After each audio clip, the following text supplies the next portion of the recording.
ایک دن بیوی نے محسوس کیا کہ گڑیا جو انہوں نے ڈرائنگ روم میں شیلف پر رکھی تھی اب وہاں نہیں تھی۔ وہ تیسری منزل پر گئی۔ دروازہ بند تھا، لیکن اندر سے ہلکی ہلکی سرگوشیوں کی آواز آ رہی تھی۔ اس کا دل زور زور سے دھڑکنے لگا۔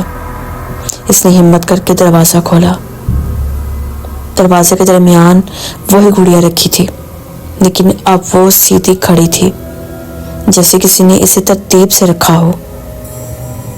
اس کے ارد گرد فرش پر چاک سے دائرہ بنا ہوا تھا، اور دائرے کے اندر کچھ الفاظ لکھے تھے جو مقامی زبان میں نہیں تھے۔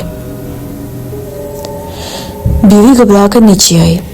شوہر نے جا کر دیکھا تو وہاں کچھ بھی نہیں تھا، نہ دائرہ نہ الفاظ، صرف گرد آلود فرش اور گڑیا صندوق کے اندر۔